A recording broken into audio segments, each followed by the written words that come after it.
Welcome everybody to another Dementia SA webinar on Tuesday, the 26th of January 2001. Dementia SA are humbled and so grateful that Sean Penkes, podiatrist, is joining us today. Sean qualified as a podiatrist in 1990 and did his honors in podiatric studies in 1999.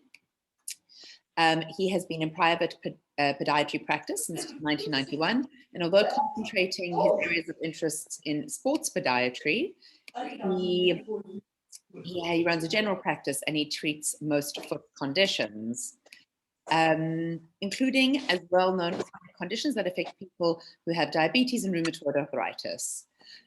Sean, thank you so much. We are so incredibly grateful for you to join us and offering your time and donating your time to Dementia SA. And we welcome everybody on the call with us today. Dementia SA, through the COVID pandemic, have created a wonderful online and virtual community that thrives off a WhatsApp group, regular webinars with specialists, as well as a weekly support group that happens on Thursdays at 1 p.m. So Sean, I'm going to hand over to you and just thank you again so much. Morning all, it's a pleasure to be here. So the original brief was basically foot care. How can people assist people with dementia? Remember that a lot of them are obviously bedridden and not necessarily able to go out quite easily. So am I unmuted? Can you hear me? Am I not unmuted? So I'm going to go through a couple of basics and I'm going to discuss things. And the first thing, when you've been involved in my game as long as I have, what you notice when people are under the care of carers is that hygiene, unfortunately, specifically foot hygiene, is one of the last things that get taken care of. So we're going to discuss when you're doing a hygiene of a patient who's bedbound or somebody who's not able to take care of themselves. Hygiene, feet, good old-fashioned soap and water, nothing wrong with it. Make sure the feet are washed, cleaned, dried well between toes. Powders, I'm not a huge fan of powders because powders tend to cake up and make, like people call it, toe jam. It just makes dirt between toes. But wash the foot well with soap and water, dry it well, making sure you're drying well between toes. And there's nothing wrong with using tissue paper, either bathroom, kitchen towel, or just toilet paper to dry between toes, because it really does absorb a lot of water. And you don't want to leave water between toes because that can lead to the skin breaking down and cracking. And anyone who's got broken, cracked, or thin skin between toes is then at an increased risk of an infection. So clean them well, take care of it. Nails, if there's stuff on nails, a good scrubbing brush, a light brush, give them a scrub every so often, nothing wrong with that. Then, so what I put here is I wrote down some notes, and if you see me looking away, I'm looking at my notes so that I know what I'm talking about and don't get lost, is clean, cream, and protect. So what I mean by clean, obviously we'll just discuss cleaning them, cream them. A little bit of cream. Most people make the mistake and they put too much cream on and don't rub it in well. So what happens is this cream sits on the surface of the skin. You may as well rub it into the sheet. It'll do as much good in the sheet. So if you're going to put cream onto feet, use less cream than you think is necessary, but really rub it in well and work it in well. And I always tell my patients, you can see my hand, is to use the palm of your hand on the foot. Don't use your fingers, use the palm of the hand, and you can really work it in. And you keep rubbing the skin until that cream is fully absorbed. Now, the rubbing action has more than just the advantage of rubbing in the cream. It's a micro massage on the circulation of the skin. For those of you who are in nursing or who understand nursing will know that massaging the skin is a good way to bring circulation back to the skin and help protect the skin from breaking down. So we go then from clean, cream to protect. What we mean by protect is you want to avoid bed sores. Bed sores are a nightmare to deal with. Bed sores come from pressure. They come from the patient not being moved often enough. They come from pressure usually on the back of the heels. That's what I see in the feet, around the top of the toes. So if my hand is a foot, around the back of the heel, from the heel lying on the bed, or the top of the toes, just the pressure of the blanket or a duvet over the toes can cause a pressure sore. So you have to make sure that you're constantly rubbing those areas, moving the patient, breaking the pressure. so that you don't have those things happening. To protect the foot, there's various ways that you can protect the skin. So rub the skin and massage the skin, brings blood flow back to the skin. Bringing blood flow back to the skin is the way that prevents it from breaking down. Okay, turning the patient regularly, or using, and there's various bed covers that you can put on. Sheepskin across the foot end of the bed does break the pressure because it's quite soft. Or you get the foam covers on a mattress, which looks like an egg box, and it's little points of foam, and that also helps break the pressure. And remember, somebody lying flat on their back for an hour or two, just the weight of their leg or the weight of their body over their sacrum, the back of their shoulders, the back of their heels, just that constant pressure on the skin over time will cause a decrease in blood flow to the skin. The skin will then get thin, soft, red, breakdown, becomes an ulcer. And once you've got an ulcer, then it becomes very, very difficult to treat that ulcer. Then you're going through to regular wound care, having the wound care nurses come to your house regularly. And I've seen some pretty ghastly stuff being involved in a wound care center in Cape Town. We've really seen some ghastly stuff with bed sores being the beginning part of a real downward spiral for a patient. So clean, cream, and protect. Hygiene, very, very important. Cream the skin, massage the skin, protect it from damage. Those are the important things. We then move on to something that's not going to be happening. That'll be daily stuff. Not daily is going to be nail care. And this is one of the things. How can people help patients do nail care? Well, the first thing is you need to firstly be skilled in cutting a nail. Now, it sounds like a very innocuous task, cutting somebody's toenail. Just today, I think I've done 2 ingrown toenails and seen one other patient with ingrown toenails. So ingrown toenails are a big problem. I see it all day, every day. And it's generally very often from somebody who's tried to cut a nail badly themselves. That's often where it starts. So using clean, sharp nippers, important that you don't using nippers that have got, used on somebody else. Clean them, just clean them with, alcohol, Dettol, Savlon. Clean them, make sure there's nothing foreign on the blade. It's nice and clean. Clean, sharp nippers. And we talk about cutting the nail cleanly, straight through the sides. You will have heard people say, cut the nail straight across. Now, that doesn't mean you must cut the nail straight like a ruler line. So here's a ruler. You don't have to cut the nail dead straight like that. If the nail has got a bit of a curve, you can cut through the sides. So what it means, if my hand is the toenail, your nippers mustn't stop short. The point of the nipper must go right past the nail. So when you cut it, you cut the corner off cleanly. At no point ever do you go digging down the side of a nail yourself. If you see that there's a little piece of nail left behind, or there's a corner, or there's an edge, and you're not sure how to go clean that out properly, you are going to need assistance doing it. Don't go digging down the side of a nail. That is a recipe for disaster. And again, creating an ingrown toenail in a patient who is bedbound and not able to be moved easily is the beginning of a problem. The same as an ulcer and a bed sore is the beginning of a problem. So this whole talk is about let's not have problems. Let's try and avoid things that go on. So nails, cut them cleanly, cut them straight through the corners, make sure that there's no foreign matter down there. Get the nail cut out. The skincare, we've discussed creaming. If people have got excessively sweaty feet, there are things that can be assisted, and I think rather interact with me on a one-to-one basis to get advice on that. Like I said, I'm not a great fan of creams, but the majority of the people that you're going to assist are going to have dry skin. And dry skin, you're going to be using a cream.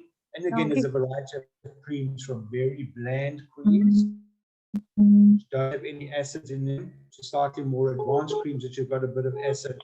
Some have got something called cetamacrogol, which is or glycerine, which are things that help moisturize skin better. So clean it, nail care, and then skin care. When somebody has got corns or calluses,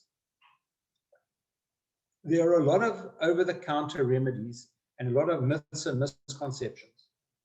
So I'm going to go firstly with the over-the-counter remedies. There are things that you can buy from pharmacy: corn plasters, croaker cream, free zone, noxacorn, there's all sorts of acid creams. Do not use those ever. I'm going to repeat that. Do not use those ever. Acid-based treatments should be used under supervision only.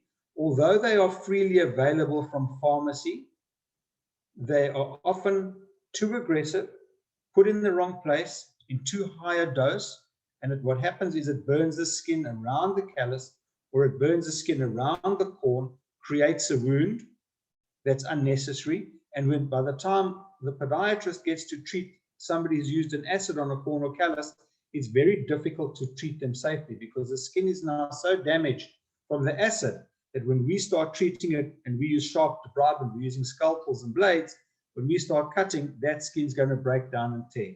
So it becomes, again, you've taken something that could be easily managed and put it in a circumstance where you're going to create a wound or an ulcer. Go right back to the beginning where I said, I don't want ulcers. I don't want wounds. We're trying to avoid those. But remember that a corner can be very painful. So it's skin that's thickened or skin that's thickened with a harder center in it. Think of a fried egg, the yolk being a hard center in the center of a callus, and that pushes in on nerve, pushes in on the skin beneath it.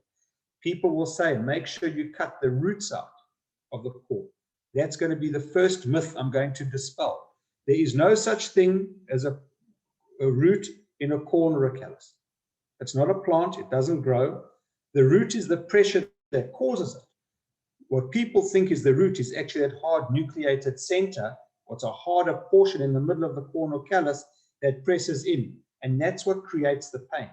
The only way to get that out is with a podiatrist using sharp instruments to cut it away gently. And that's what we train to do. That's one of our major skills, is our ability with a blade to cut things away without causing wounds or injury to patients.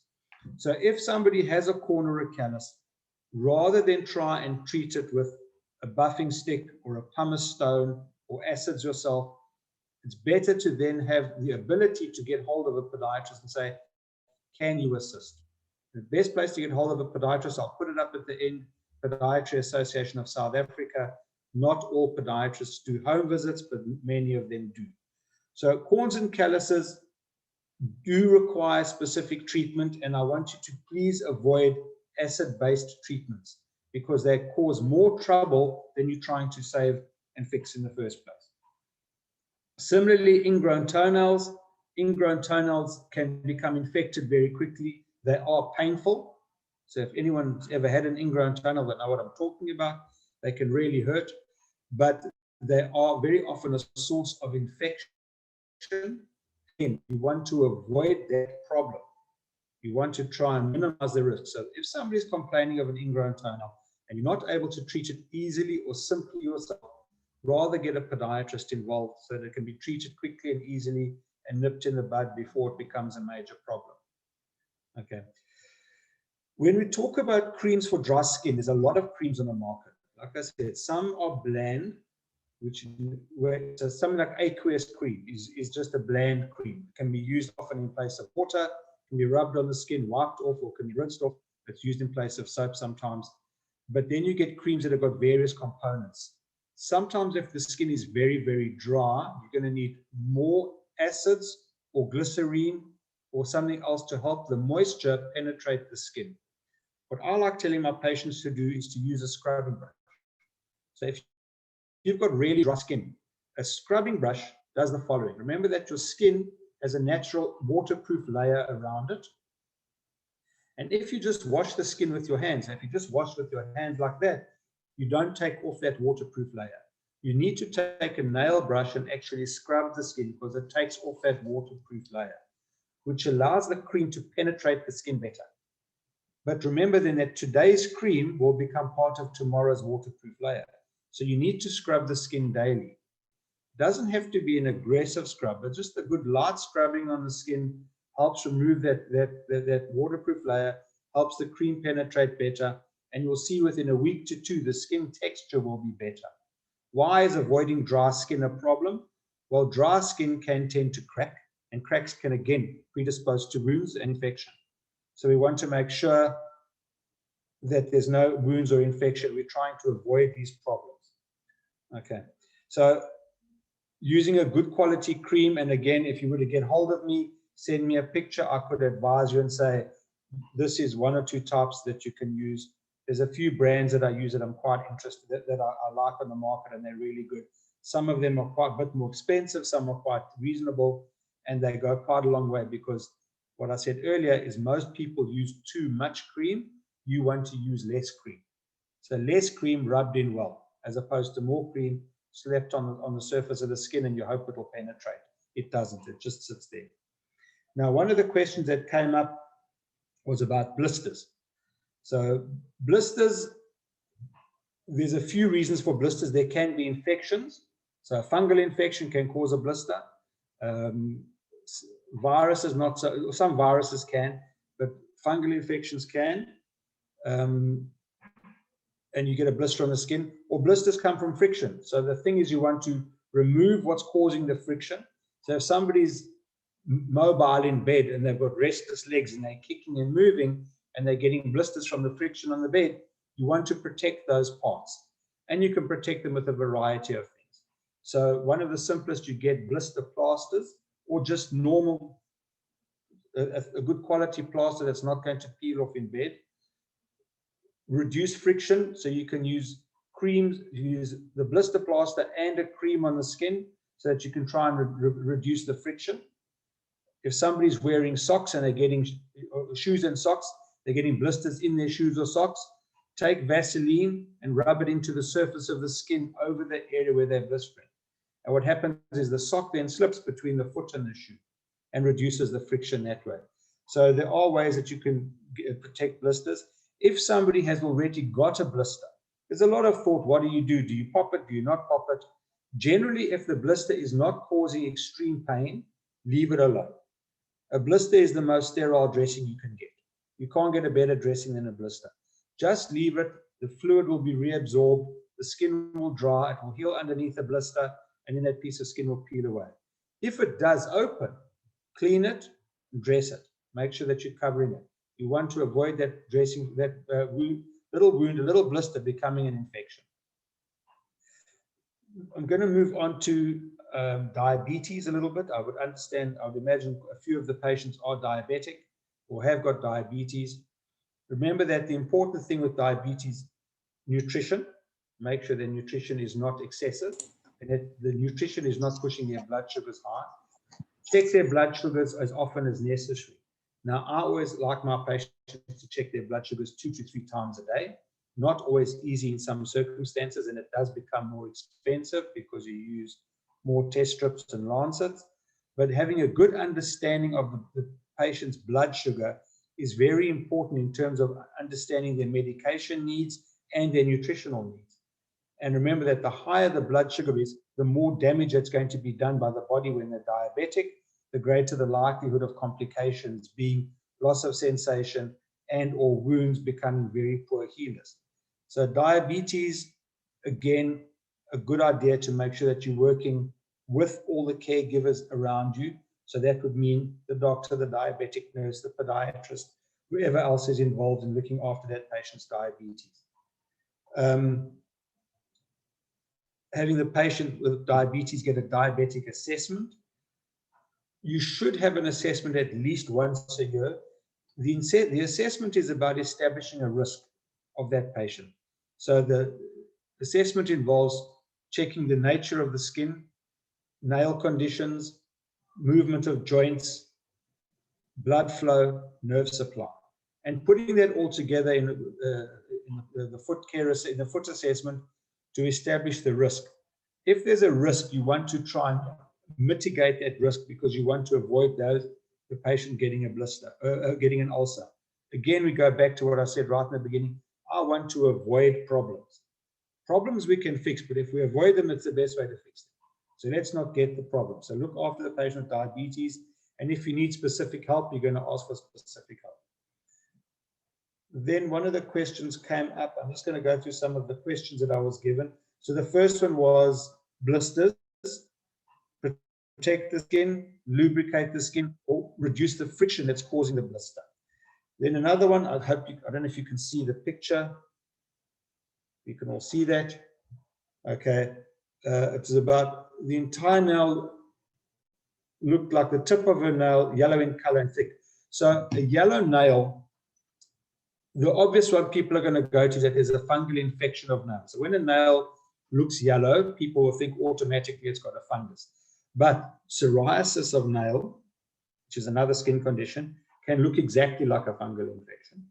And also sometimes just trauma to the nail or pressure on the nail can make the nail thicken and come off.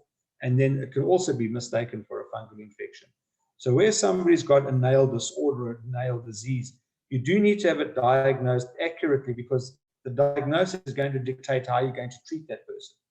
So if it's a fungal infection, there's a variety of things you can do. You can either mechanically remove the damaged and diseased nail and put in a topical solution. You can use topical solutions on their own. You can use laser in some cases, or you have to use oral antifungal agents in some cases. But again, oral antifungal agents, one needs to be careful. If the patient is on certain medication, there can be a reaction between the drugs. So you then have to then work in a group between the patient's doctor and possibly the psychiatrist to understand what medications are they on. Can you use the antifungals, or will there be a problem between them? But generally, mechanically removing the diseased or damaged nail and then putting on a topical on a regular basis can go a long way to do that. But you must make sure that you're treating a fungus. Like I said, there are other conditions that mimic or mask a fungus, and you don't really see it. A condition that we see often that people talk about, a fungal infection, it's called, the medical name is onychoxis. What it means is the nail plate grows thick. So if this is the nail plate, normally a nail plate grows long and forwards. When people have got onychoxis, the nail plate grows thick. It doesn't grow long, it grows upwards. And the people get very, very thick, hard nails. They can sometimes become quite deformed. They can sometimes grow and look like a ram's horn. So they grow and they begin to curl around like a ram's horn. If they've got that kind of nail, you do need specific help in getting rid of that and treating it. It's not a simple solution. It's easy to treat when you know how, but it's not something that can be done by a lay person. And again, you need that specific care and management. Next question that came through. Can foot massage with essential oils have a calming effect? There's no question that massaging someone's feet calms them down. However, there is a group of people that if you touch their feet, they might want to kill you. And I've had these people. People are sometimes very ticklish. Sometimes people are very sensitive on their feet.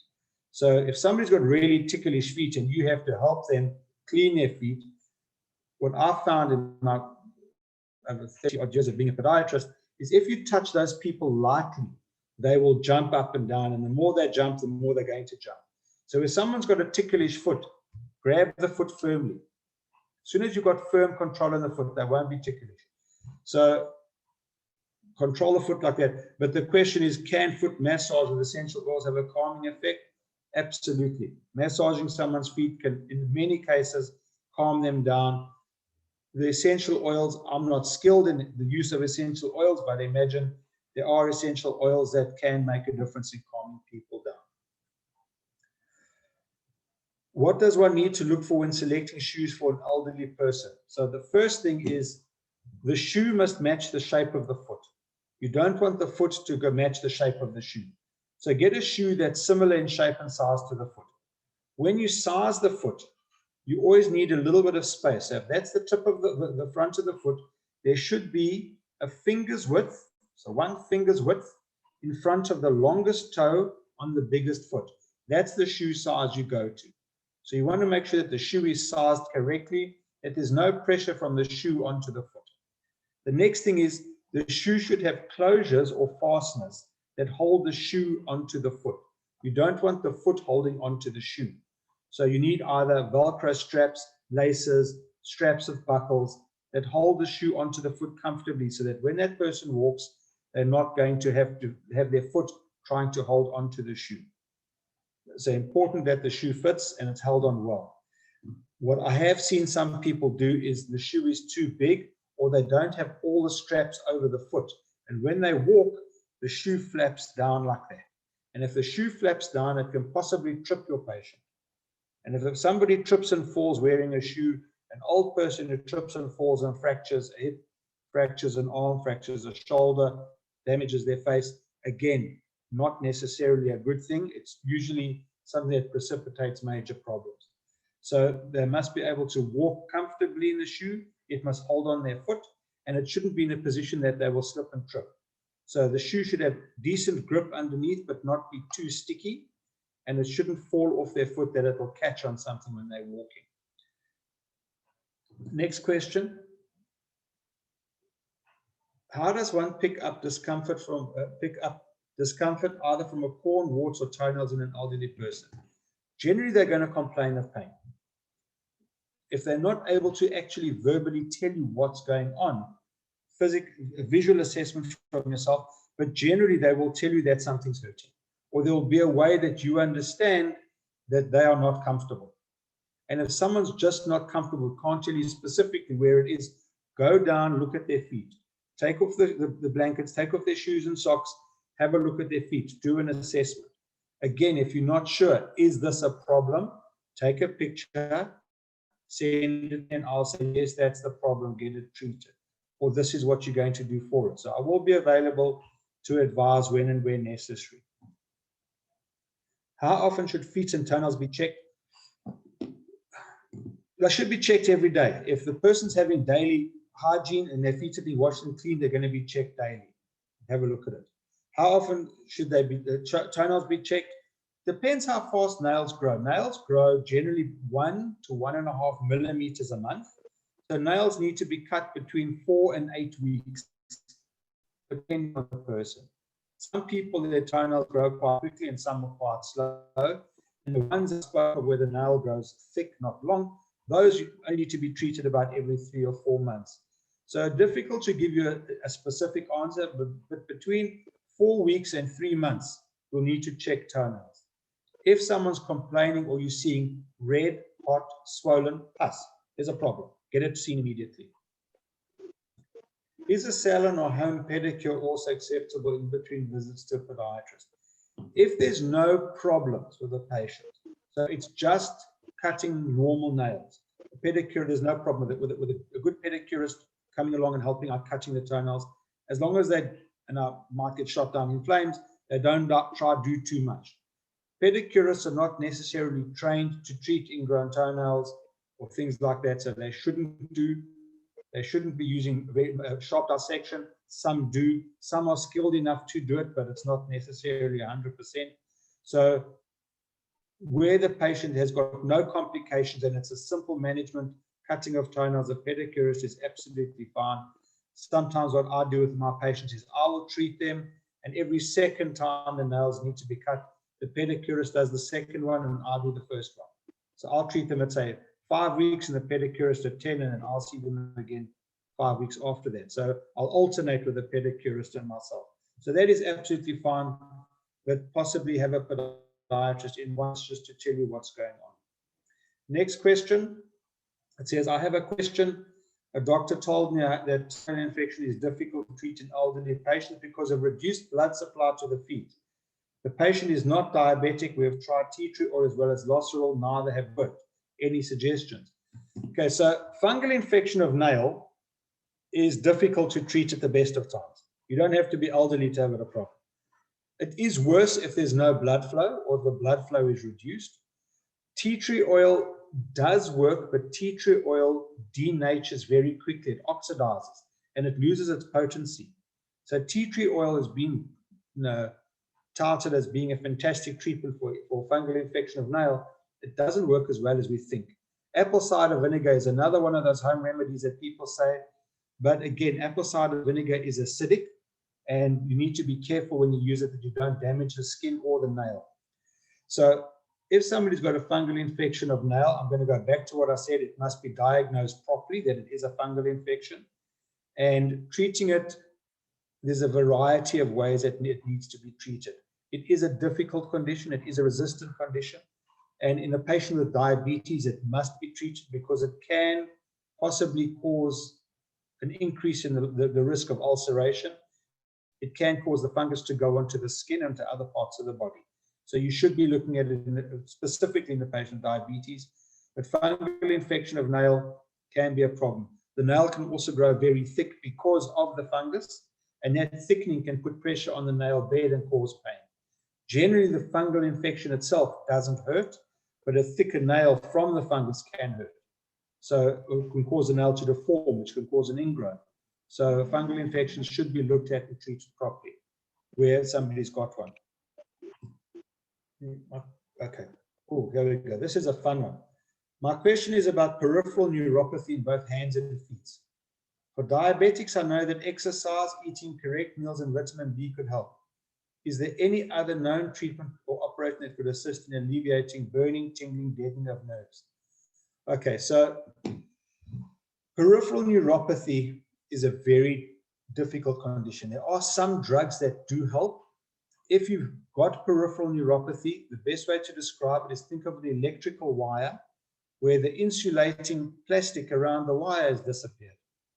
And something, or there's a disease process or something, it doesn't only have to come from being diabetics, other processes can cause the nerve to lose its insulation. We talk about the nerve losing its myelin sheath, which is what protects it. And there's a variety of processes that can cause that, but the nerve no longer conducts properly. And the nerve can either not conduct, so you get a numb foot or insensate foot, you can't feel, or you can get hyperesthesia, so there's too much sensation. So a little knock on the foot, the patient will feel like a big thumb, or a little pinprick will be a massive pinprick. Or they get paresthesia, so they feel things differently. So you could put hot on the foot and they could feel it as something else. So peripheral neuropathy is a very, very difficult condition to manage. Vitamin B does assist, but again, oral vitamin Bs are not necessarily absorbed particularly well. So sometimes you have to go to a course of injections, but that should be guided by your doctors. So vitamin B help. Nutrition, if it's in a diabetic patient, you want to maintain your blood sugars as close to normal as possible, because the higher the blood sugar is, and I said this earlier, the higher your blood sugars are, the more damage that's going to be happening to your nervous system, which means you're then going to have high blood sugars causing nerve damage. Once the nerve is damaged, it doesn't recover well. So you want to avoid it, but with nutrition in the beginning of being a diabetic, not toward the end where you're trying to reverse something. Some of the antidepressant drugs, specifically Cymbalta and Lyrica, have been known to assist with neuropathy. But again, that has to be guided by the medical people that you're dealing with, not by the podiatrist. Something that does work is plain hydroform dressings. So something like a plain opsite dressing without a dressing pad, just the plastic opsite or the tegaderms or the hydroforms, often on skin. Just putting that on skin can assist the skin in not conducting as much. So that's something that can be used, but very difficult to say management of a neuropathy. They are particularly difficult to treat. And sometimes they use the anti-epilepsy medicines as well, again, guided by your neurologist and by the medical fraternity. I see there's a voice message. I'm just going to see what that says. A lot of them are obviously bedridden and not necessarily able to go. Oh, no, that was me. Okay, so I'm pretty much through talking with the top of my head. I think if the questions, let's take questions. Is that possible? Thanks, Sean. Yeah, that's absolutely possible. We've had quite a few. Firstly, thank you. I mean, your depth of knowledge and your delivery. I mean, I was enthralled. Thank you. Really, you kind of unpacked that so easily for all of us to understand. And I know that everyone here and those who will watch the recordings will really benefit from the things that you have shared. There are some questions, and I'll ask them. I'll read them off the chat. And just before I forget, you mentioned some products that you specifically use. If you could maybe, you can WhatsApp to me kind of what those are, and I'll share them with the group. I'll do that, yeah. Okay, so let me get to it. The questions, hold on, I can see. Okay, so the first question is, not sure how to ask this question concisely. If a patient has been clinically advised by a podiatrist that because of genetic-based nail shape they have, which support their ingrowns on all toenails, they will always experience ingrowns. Furthermore, thus removal of the nails is pointless. Do you echo that sentiment? Yes, you can get genetically differently shaped nails. So sometimes you'll see somebody that they've literally got 20 ingrown toenails. It can happen when somebody's had chemotherapy. They can actually end up with ingrown fingernails too. You know, so there are things that can cause a nail to change shape. But are you going to treat those? It depends on the case. Is the treatment warranted, or is there a greater chance of success than damaging a patient? Remember, podiatrists are governed by the same Hippocratic oath: first, do no harm. That's the first thing. You don't want to do any harm to a patient. So if somebody has been seen by a podiatrist and said, I don't want to treat your nails, it's too dangerous, you need to understand why has that podiatrist said it's too dangerous to treat that. Possibly get another opinion, but ingrown toenails themselves can cause problems. You know, an ingrown toenail can become infected.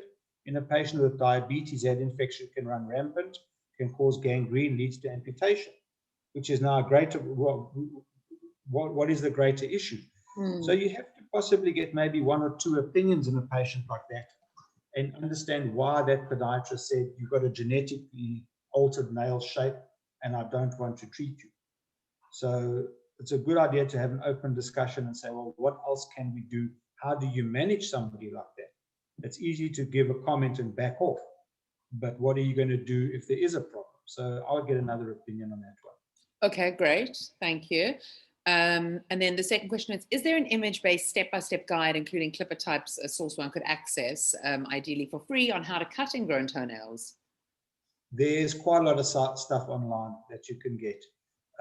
If you look on a lot of the diabetes home care websites, there will be stuff that can help you on how to cut nails.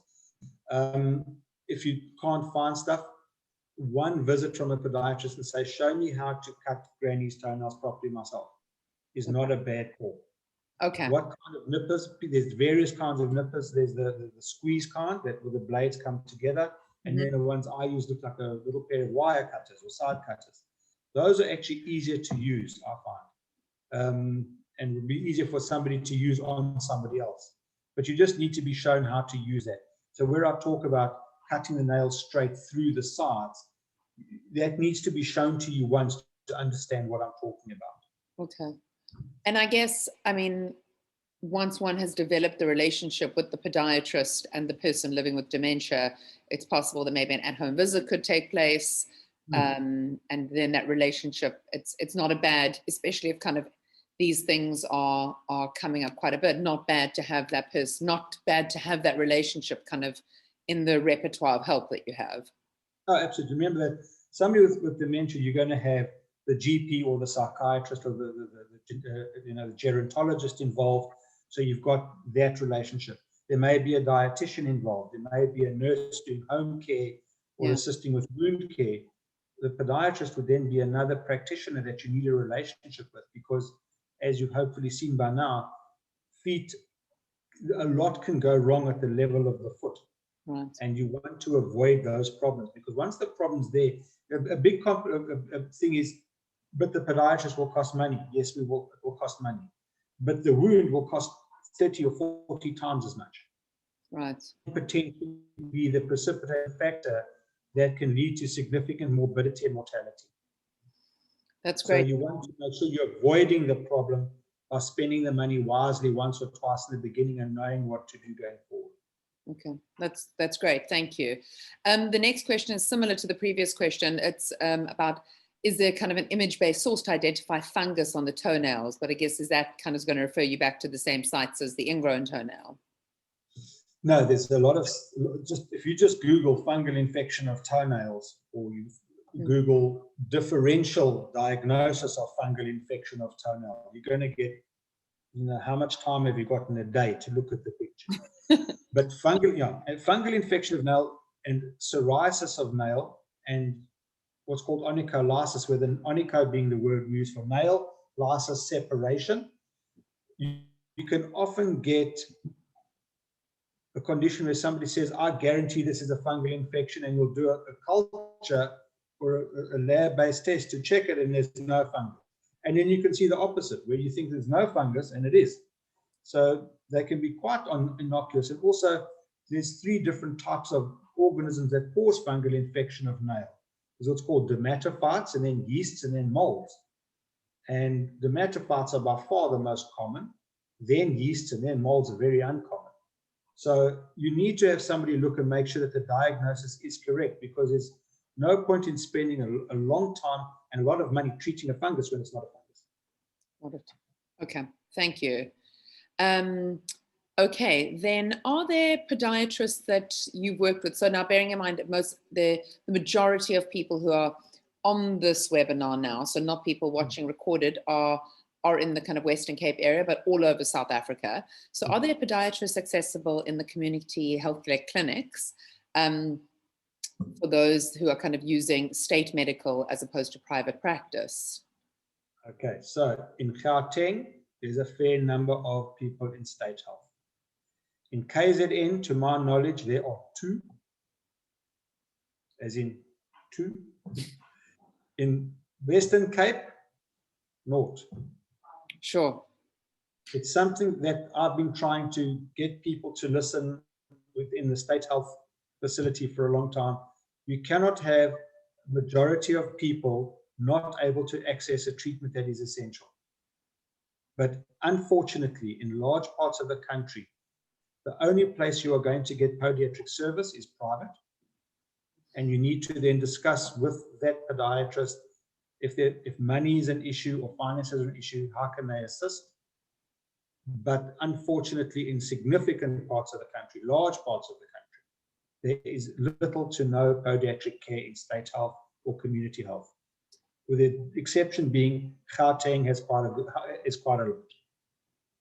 And Sean, if one was looking for, I mean, I know kind of like with legal stuff, people contact the Law Society for the lawyers who are possibly doing pro bono work. Is the same true for the National Podiatry Association? Kind of, would one contact them to see which podiatrists are open to doing pro bono work? Yeah, so you would contact the Podiatry Association of South Africa, which is podiatrist.co.za, and ask them to send a message out and say, in this area, there is a patient, an indigent patient who can't afford podiatric care, who can assist with a pro bono treatment, and then hope that there's somebody who's going to be kind enough to say, I'll take it on. You know, or get hold of a podiatrist and say, I'm assisting so-and-so, they are on a state pension, they can't afford treatment. Okay, so we'll share that. So we will share those details on our WhatsApp support group for everybody. Yeah. Okay, and then I'm just seeing, sorry, I'm just reading this question. Okay, and we spoke about the products that you spoke about. If you could share those with me on WhatsApp, yeah. I'll then post that to the larger group. And we, part of kind of Dementia SA's offering. Oh, perfect. There's some questions that come through on the WhatsApp. Just give me a second.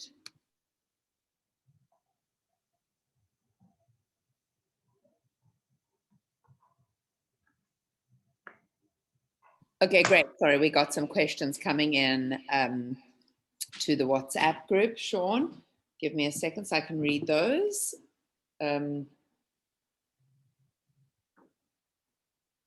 right. So a question that has come in, it says, my mother has very severe diabetic neuropathy and has had fantastic help with 2% lidus. Excuse me, that my dyslexia sometimes cripples me in these moments. Lidocaine pain patches. Do you use those? The lidocaine is a topical anesthetic. Remember that when you go and get an injection in your mouth at the dentist, they're using something called lignocaine. And lidocaine is a patch that will be an anesthetic on that area. So if there's, remember that peripheral neuropathy can sometimes cause extreme pain. They just have pain, but nothing, no medication will work. So what they're doing is they're using a lidocaine patch on that skin and it's making it go numb. So just got to be careful that you don't you can overdose with lignocaine. So if using too many patches on too big an area, you can absorb too much lignocaine and that could be a problem. But yeah, lidocaine patches on neuropathy if it works. With neuropathy, whatever works, use it. Okay, great. Thank you. And then it says, what can a diabetic who's sorry, I feel like maybe you answer. Let me read the question so the person feels that they've been heard. that it sounds to me like it could be the same question. What can a diabetic whose diabetic neuropathy is quite advanced do to care for feet? The important ones are hygiene, good nail care, because remember that, I'll give you an example. Somebody who's got a neuropathy that is insensate, in other words, they cannot feel. I want you to think of when you last went to the dentist and you had an injection in your mouth and your tongue was half numb and you bit your tongue. You don't know you've bitten your tongue. Imagine walking on feet that you don't know they're there. You cannot feel a thing. So these people can have a corn, an ingrown toenail, an infection, a scorpion inside their shoe, a screw. Some of the famous ones that were taken out of shoes, monopoly houses, those little monopoly houses inside of shoes. People don't know they are there. So they're getting wounds and cuts and all sorts of things on their feet. They don't know they're there. So you then have to use your eyes to look at the foot and check the foot daily, making sure there's no red areas, hot areas, infections, cuts, blisters, etc. The nail care has to be perfect, because if the nail care is not, and you give them an ingrown toenail, that will become infected, and they don't know that they're infected. They can't feel it. So the nail care or the foot care on a patient with diabetes, with a diabetic neuropathy, has to be extra careful, because they can't tell you that there's something wrong, because they can't feel. Okay, great. That's very, very good to know, and I think very relevant for those caring with, people with dementia and their foot care, because that, the possibilities of not being able to verbally communicate that there's an issue with the foot. We've got a few more minutes, Sean, and I'm going to ask if anybody wants to unmute themselves and ask a question. I'm happy for that. Or if you're shy and you want to maybe just put a question down in the chat or on the WhatsApp group. But yeah, Sean, just again, just a huge, huge, huge thank you from all of us at Dementia SA to you. We're humbled that we know you have a practice and you're so busy. I see Karen has unmuted herself. Karen, do you have a question? I don't have a question per se, but I just want to mention that that Sean mentioned at the start of the webinar about sloughing off the old sort of rough skin, exfoliating the skin before cream is applied. I remember my late mother used to love her feet being rubbed with a little bit of sugar and glycerine. And you rub it in your hands and you rub it on her feet and in between her toes. That was her absolute favorite, and that was her best. There's various ways. And I think there's also something about that, the sensory stimulation, and also the sensory ability to still feel the connection with a loved one who possibly has lost the verbal ability to convey and communicate. So I think that's a very valid and important aspect, Sean. Thank you for that. Yeah, so I like patients use a scrubbing brush, because the bristles don't damage the skin, and again it will take off some cells. It removes the top layer so the cream will penetrate better. It is a micro massage on the surface of the skin. So remember that your feet are tactile organs. It's meant to tell your brain what's going on. So something like that, where people can feel something happening at the foot, it is a neural pathway that does help people feel good. Right, absolutely. Very, very important. Thank you. And Sean, I think the other thing too is that it's not only those that we care for that need, podiatry or need foot care or foot health. I think it's everybody. Carers as well spend a lot of time on their feet, and I think it's important to that the same rings true for each one of them as well. So yeah. Now, if you think of a especially now in the COVID epidemic, where some of these nurses are spending 12 hours on their feet in PPE. You know, never mind the fact they're wearing PPE. By the end of the day, their feet must be shot, must be so tired and sore. So the other part that I never even got to discuss would be inserts and orthotics in carers' feet that can assist their feet from hurting, you know, and looking after the posture of the foot. Good footwear for those people. So absolutely, people say, who must see you as a podiatrist? The entrance requirement is 1 foot. Even if you had one leg amputated, but 1 foot, you can still see me. When you've lost both feet, then I can't help you anymore. So always look after your feet. You know, not only the carers, everyone's got feet. The World Health Organization says that 75% of people will need to see a podiatrist at least once in their lifetime. Right. So most everybody is going to have a foot problem at some point.